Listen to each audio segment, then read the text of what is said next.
কঠোর হচ্ছে যে স্কিল ওয়ার্কারদের ভিসাটা এটার আসলে কি কঠোর হচ্ছে বা কি নতুন নিয়ম হচ্ছে স্কিলড ওয়ার্কারের ক্ষেত্রে? এই যে আপনার ২২ তারিখে চেঞ্জেসটা হচ্ছে এটার একটা সিগনিফিক্যান্ট চেঞ্জেসটা হচ্ছে শুধুমাত্র স্কিলড ওয়ার্কারদের ক্ষেত্রে। যেটা আমি অলরেডি পার্শিয়ালি কেয়ার ওয়ার্কার ভিসার বিষয়টা আলোচনা করেছি। তো এখন তারা আগের জায়গায় ফিরে যাচ্ছে। তাদের যাওয়ার মূল উদ্দেশ্যটা হচ্ছে যে এখানে অনেক লো লেভেলের যেই জবগুলো রয়েছে, স্পেশালি আন্ডার গ্র্যাজুয়েশনের নিচে, তাদের ক্ষেত্রে নাকি বিশাল একটা এক্সপ্লয়টেশনের শিকার হয়েছে এই দেশ। গ্রাফিক ডিজাইনার রয়েছে, তারপর আপনার ইলেকট্রিশিয়ানস রয়েছে, আপনার মেকআপ আর্টিস্ট রয়েছে, বিউটিশিয়ান রয়েছে। এই যে জবগুলো, এগুলি কিন্তু আপনার as long as you have the skills, like fashion designer রয়েছে, আপনার ক্লোদিং ডিজাইনার রয়েছে। এই জবগুলি তো আমাদের দেশে তো এরকম স্কিল, লো স্কিলের মানুষ কিন্তু রয়েছে। তারা কিন্তু এই সুযোগটা পাবে। তো আমি বিশ্বাস করি যে ইমিগ্রেশনটা এইরকম, যে একদিকে যত চাপই দেখ না কেন, আরেকদিকে কিন্তু একটা পথ খোলা থাকে না। Stonebridge Legal Solutions Limited, your trusted immigration partner. কঠোর হচ্ছে যে স্কিল ওয়ার্কারদের ভিসাটা এটার আসলে কি কঠোর হচ্ছে বা কি নতুন নিয়ম হচ্ছে স্কিলড ওয়ার্কারের ক্ষেত্রে? স্কিলড ওয়ার্কারের ভিসার ক্যাটাগরিটা বাড়ছে কিনা, নতুন কি সুযোগ তৈরি হচ্ছে, আরো অনেক ক্যাটাগরি যুক্ত হয়েছে আমরা দেখতে পাচ্ছি। এটা যদি আপনি একটু পরিষ্কার করেন। জি, তার এখানে স্কিলড মূলত যে পরিবর্তনটা আসছে, এই যে আপনার ২২ তারিখে চেঞ্জেসটা হচ্ছে এটার একটা সিগনিফিক্যান্ট চেঞ্জেসটা হচ্ছে শুধুমাত্র স্কিলড ওয়ার্কারদের ক্ষেত্রে। যেটা আমি অলরেডি পার্শিয়ালি কেয়ার ওয়ার্কার ভিসার বিষয়টা আলোচনা করেছি। তো কেয়ার ওয়ার্কার ছাড়াও এখানে কিন্তু আপনার এই যে থাউজেন্ডস অফ জব যেগুলো রয়েছে, সেখানে কিন্তু একটা মিক্সড আপনার লেভেল অফ কোয়ালিফিকেশনের একটা সুযোগ ছিল। লাইক এখানে অনেক ছোট জব রয়েছে, এখানে লেভেল 3 রয়েছে। লেভেল RQF লেভেল 3 বলতে আমরা যেটাকে বুঝি সেটা হচ্ছে যে আপনার is equivalent to A levels. So যারা মনে করেন যে HSC পাস, তাদের জন্য যেমন জব ছিল এখানে, আবার এট দ্য সেম টাইম এখানে আপনার পিএইচডি পর্যন্ত, অনার্স, মাস্টার্স, পিএইচডি পর্যন্ত সব ধরনের কোয়ালিফিকেশনের জবগুলো কিন্তু এখানে ছিল। আর অতীতে যে জিনিসটা ছিল ২০২০ এর আগে, মূলত এখানে এই স্কিলড ওয়ার্কার ভিসায় যদি কেউ আসতে চেত, তাদের অনার্স অথবা মাস্টার্স এর কোয়ালিফিকেশন লাগতো, যেটাকে তারা আগের জায়গায় কিন্তু ফিরিয়ে নিচ্ছে। মাঝখানে তারা বিজনেসগুলোকে বিজনেসের নিড অনুযায়ী তারা ছোট অনেক জব ক্রিয়েট করেছিল, হুইচ ইজ লাইক আন্ডার গ্রাজুয়েটের নিচে যেগুলো ধরেন SSC pass, HSC pass, RQF level 4, 3, 4, 5। কিন্তু এখন তারা বলছে যে না, will go back to the like previous situations, যেখানে ছিল শুধুমাত্র আপনার অনার্স এবং মাস্টার্স লেভেল যারা পাস করবে, তাদের জন্য যেই পজিশনগুলি ছিল সেইগুলি হচ্ছে মূলত স্কিলড ওয়ার্কার পজিশন। তো এখন তারা আগের জায়গায় ফিরে যাচ্ছে। তাদের যাওয়ার মূল উদ্দেশ্যটা হচ্ছে যে এখানে অনেক লো লেভেলের যেই জবগুলো রয়েছে, স্পেশালি আন্ডার গ্র্যাজুয়েশনের নিচে, তাদের ক্ষেত্রে নাকি বিশাল একটা এক্সপ্লয়টেশনের শিকার হয়েছে এই দেশ। স্পেশালি প্রচুর লোকজন এখানে চলে এসেছে, যারা আসলে আসার কথা ছিল না, যারা আসলে সাফিসিয়েন্ট স্কিলড না। বাট আমরা যে জিনিসটা আগেই বলেছি সেটা হচ্ছে যে যদি এই সাইট থেকে আপনার সমস্ত জব যদি অনার্স এবং মাস্টার্স লেভেলে বা ডিগ্রি লেভেলের যদি করে ফেলে, তাহলে অবভিয়াসলি অন্যদিকে আপনার শর্টেজ অকুপেশন লিস্ট যেটা রয়েছে, কারণ এখানে প্রচুর শর্টেজ রয়েছে বিভিন্ন ছোট জবে, সেখানে কিন্তু আপনার সেই পজিশনগুলো যদি না থাকে, তাহলে ইউকের যে লেবার মার্কেট কিন্তু এটা সিরিয়াসলি আপনার এফেক্টেড হবে। তো এই জন্য তারা যে কাজটা করেছে সেটা হচ্ছে যে আপনার আমাদের যে বর্তমানে যে ইমিগ্রেশন, আগে যেটা ছিল হচ্ছে শর্টেজ অকুপেশন লিস্ট, এটা পরবর্তীতে ইমিগ্রেশন স্যালারি লিস্ট, এবং এখন টেম্পোরারি আপনার শর্টেজ লিস্ট, যেটা TSL, টেম্পোরারি শর্টেজ লিস্ট তারা তৈরি করেছে। বাট এই শর্টেজ লিস্টে কিন্তু অনেকগুলো জব তারা এখানে ঢুকিয়েছে, যেটা আমি বিশ্বাস করি যে এখানে কিন্তু অন্যদিকে যদি বন্ধ হয়েও যায়, এই সেক্টরে কিন্তু একটা বিশাল সুযোগ তৈরি হবে। এই সেক্টরগুলিতে কিন্তু আমি মনে করি যে আমাদের একটু যদি আপনি বুলেট পয়েন্ট করে বলেন যে বাংলাদেশ থেকে কারা কোন ক্যাটাগরিতে আসার নতুন করে সুযোগ তৈরি হচ্ছে। অনেকগুলো সেক্টর বন্ধ হচ্ছে, কিন্তু অনেক তালিকা আমরা দেখছি নতুন করে। ফটোগ্রাফার আছে, ভিডিও এডিটর আছে, গ্রাফিক ডিজাইনার আছে, তারপর আপনার ইলেকট্রিশিয়ানস রয়েছে, আপনার মেকআপ আর্টিস্ট রয়েছে, বিউটিশিয়ান রয়েছে। এই যে জবগুলো, এগুলি কিন্তু আপনার as long as you have the skills, like fashion designer রয়েছে, আপনার ক্লোদিং ডিজাইনার রয়েছে, এই জবগুলি তো আমাদের দেশে তো এরকম লো স্কিলের মানুষ কিন্তু রয়েছে, তারা কিন্তু এই সুযোগটা পাবে। আমি বিশ্বাস করি যে ইমিগ্রেশনটা এরকম, যে একদিকে যত চাপই দেখ না কেন, আরেকদিকে কিন্তু একটা পথ খোলা থাকে তানির ভাই। সো আমি মনে করি যে এই যে স্কোপ গুলো রয়েছে, এখানে অনেকগুলো প্রফেশন রয়েছে। এই স্কোপ, এই যে প্রফেশন গুলো রয়েছে, সেইগুলোর দিকে আমি মনে করি যে আমাদের যারা প্রিয় দর্শকরা আছেন, তারা কিন্তু এই সুযোগটা নিতে পারে। এবং সিমিলারলি আপনারা যদি এরকম সিমিলার পজিশনে যে জব খুঁজতে থাকেন, এগুলোর জন্য কি কোনো কোয়ালিফিকেশনের দরকার আছে? এই কারো কি কোনো গ্র্যাজুয়েশন লেভেল থাকতে হবে, বা পার্টিকুলার ওইটার মধ্যে কিভাবে তিনি বুঝবেন যে তিনি স্কিলড? জি তানভীর ভাই, এখানে আপনার প্রত্যেকটা জবের পাশে তারা যখন পুরো জিনিসটা পাবলিশ করবে, তারা স্পেসিফিক রিকোয়ারমেন্টস, এটা হতে পারে এক্সপিরিয়েন্স। এখন ধরেন আপনি একজন ফ্যাশন ডিজাইনারকে নিয়ে আসবেন, একজন ক্লোদিং ডিজাইনারকে নিয়ে আসবেন, একজন ফটোগ্রাফারকে নিয়ে আসবেন। এখন ভাই ছবি তো সবাই তুলতে পারে, কেউ যদি মনে করে যে ক্যামেরাটা হাত দিলেই ধরেন ক্যামেরাম্যান হয়ে গেল, ব্যাপারটা তো তা না। অবভিয়াসলি তাদের মিনিমাম একটা কাপল অফ ইয়ার্স এর একটা কন্ডিশন থাকবে। সো এটা যখন ফুললি পাবলিশ করবে, এবং প্রত্যেকটা প্রফেশনের ক্ষেত্রে তাদের যখন একটা মিনিমাম লেভেল অফ এক্সপিরিয়েন্সের ইয়েটা থাকবে, তখন তারা সেইভাবে সেটা ফুলফিল করে আসতে পারবে। যেমন আগে একটা সময় ছিল, শেফের ক্ষেত্রে তারা দেখতো যে অ্যাটলিস্ট 5 ইয়ার্স এর এক্সপিরিয়েন্স আছে কিনা, বা মোর দেন 3 ইয়ার্স এর এক্সপিরিয়েন্স রয়েছে কিনা।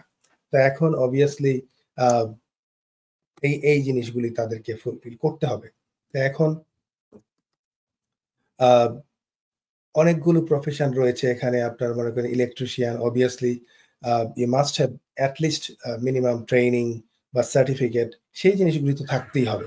আপনি ক্লোদিং ডিজাইনারের ক্ষেত্রে আপনাকে দেখাতে হবে যে আপনি অ্যাটলিস্ট কয়েক বছর এরকম সিমিলার জব করেছেন, এক্সপিরিয়েন্স আপনার রয়েছে।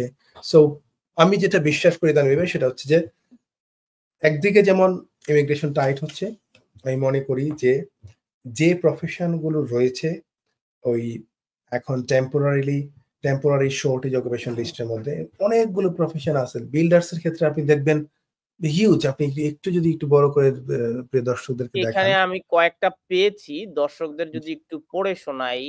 Manager in logistics, directors in consultancy services, laboratory technicians, electrical and electronics technicians, হ্যাঁ, engineering technicians, builder and civil engineering. হ্যাঁ, আমাদের দেশের অনেকেই মনে করেন শুধুমাত্র লন্ডনে যাওয়া যায় শেফ আর কেয়ার ওয়ার্কার ভিসা, এর বাইরে আর কোনো আলোচনা নাই। যাকেই বলে আমার শেফ হিসাবে অথবা ওয়েটার হিসাবে যাইতে চাই লন্ডনে, কোন রকম একটা ভিসা নিয়ে আমি যাইতে চাই, অথবা নার্স। এর বাইরে যে আরো অনেক প্রফেশন রয়েছে, সেগুলো একটু আমি একটু পড়ে শোনাতে চাই, আপনি যদি একটু অনুমতি দেন। এখানে আসছে কোয়ালিটি অ্যাসুরেন্স টেকনিশিয়ানস এবং planning process and production technicians, car drawing এবং আর্কিটেকচারাল টেকনিশিয়ানস, তারপরে IT operation technicians, IT user support technicians, database administrator and web content technicians, তারপরে অথর্স, রাইটার্স, তারপরে হচ্ছে ট্রান্সলেটরস, তারপরে হচ্ছে আপনার ড্যান্সার অ্যান্ড কোরিওগ্রাফার্স, তারপরে হচ্ছে photographers and audio visual and broadcasting equipment operators, তারপরে ক্লোদিং ফ্যাশন অ্যান্ড আপনার accessories designers, business sales executive, advertising and marketing associate professionals, human resources and industrial relation officers, bookkeepers, payroll managers and wages clerks, অ্যাকাউন্টেন্টরাও আসতে পারছেন। মানে there are so many professions, এবং আমি দেখেছি যে বাংলাদেশে আইটির উপরে অনেকের দক্ষতা রয়েছে, অনেকেই আইটির উপরে প্রশিক্ষণ রয়েছে। এখানে ডেটাবেজ, এখানে আপনি যদি দেখেন এখানে কিন্তু আপনার আইটির প্রপার এরকম একদম ফুল আইটি টেক, এখানে ছোট ছোট অনেক প্রফেশন রয়েছে। আপনি যদি ছোট্ট করে দেখান, এখানে আপনি দেখেন কনস্ট্রাকশনের ক্ষেত্রে বিল্ডার্স, ড্রাইভার্স, ইভেন আপনি দেখেন ফেন্স ইরেক্টরস, যারা বেড়া দিবে, আপনি খেয়াল করেন ছোট ছোট বাড়িতে বেড়া লাগাবে, ফেন্স ইরেক্ট করবে, হ্যাঁ, এরকম ছোট ছোট এত সুন্দর প্রফেশন এখানে আপনি দেখেন। আপনার টাইলার্স রয়েছে, হ্যাঁ, যারা টাইলস লাগায়। সবচেয়ে ইন্টারেস্টিং হচ্ছে আপনার পেইন্টার্স রয়েছে। আর ভাই পেইন্টার্স এটা তো একটা ভেরি সিম্পল একটা প্রফেশন, পেইন্টার্স। আই মিন বাড়ির দেয়ালে রং দিবে, দেয়ালে রং দিবে। তো এই যে প্রফেশন গুলো, এগুলো কিন্তু চমৎকার। আমি বলবো যে এই প্রফেশন গুলোতে আপনার হিউজ স্কোপ তৈরি হবে। এবং এইটা স্যালারি থ্রেশহোল্ড গুলো যদি আপনি একটু বলেন, এই প্রফেশনে আসতে গেলে রাফলি 30,000 এর মতো হবে। 30 আমি এক্স্যাক্টলি আমি এখানে এটা আমি আপনাকে বলবো এটা একটু দেখে, বাট এটা রাফলি আগে ছিল শর্টেজ অকুপেশন লিস্টে হচ্ছে আপনার রাফলি এখানে স্কিলড ওয়ার্কার আমরা দেখছি যে জেনারেল মিনিমাম স্যালারি থ্রেশহোল্ড ছিল যেটা 38,700, এটা বেড়ে 41,700 হয়ে যাবে। আর গ্লোবাল বিজনেস মোবিলিটিতে এটা ভিন্ন প্রফেশন। আমরা স্কিলড ওয়ার্কারটা নিয়ে বলছিলাম, জেনারেল মিনিমাম স্যালারি এটা 38,700, এটা এখন দেখাতে হবে 41,700। জি, আপনি যদি পেজ আপনার 2-তে যান, 2 বা 3-এ একদম উপরে, তো আপনি এখানে দর্শকদেরকে দেখাতে পারবেন যে স্যালারিটা কিন্তু খুব বেশি না। এটা আগে ছিল 30,960। আপনি বলছেন পেজ নাম্বার? পেজ নাম্বার 4 আমাদের যে মূল 100 যে 38 পাতার যেই statement of changes, page number 4 রয়েছে। হ্যাঁ, এখানে অনেকগুলো ভাগে আপনার প্রত্যেকটা ভাগে এখানে আপনি রেখেছে যে আগে যে বেতনটা ছিল 38,700, এটা হয়ে যাচ্ছে এখন 41,700, 3,000 বেড়েছে। তো আরেকটা রো আছে এখানে আপনার, যেটা ছিল 34,000, এটা হয়ে গেছে 37,000, আরো 3,000, রাফলি 3,000 মতো বাড়ছে। আরেকটা যেটা ছিল 30,960, যেটা মূলত আপনার স্কিলড, যে আমাদের শর্টেজ অকুপেশন লিস্টের যে জবগুলো, এইগুলো সাধারণত ছিল 30,960, এটা 33,400 হয়ে যাচ্ছে, 33,400 হয়ে যাচ্ছে। বাট স্টিল আমি বলবো যে যদি প্রিয় দর্শকরা এই ভিসাগুলোতে আসতে চায়, যেগুলো রয়েছে আপনার স্পেশালি শর্টেজ অকুপেশন লিস্টে বা টেম্পোরারি বলছে এই কারণে যে তারা কিন্তু একটা বলছে যে ধীরে ধীরে এগুলোকে আস্তে আস্তে এখান থেকে সরিয়ে ফেলবে। এটা হচ্ছে ডিসেম্বর 26 পর্যন্ত এটা থাকবে।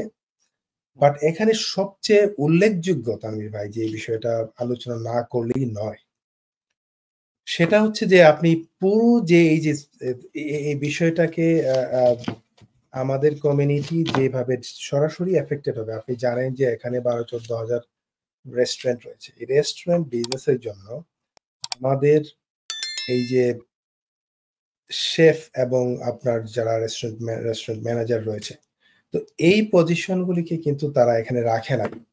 এবং আমি একটা জিনিস বুঝলাম না, কিভাবে আপনার এই মাইগ্রেশন অ্যাডভাইজরি কমিটি এই জিনিসটাকে পুরোপুরি অ্যাপ্রুভ করলো যে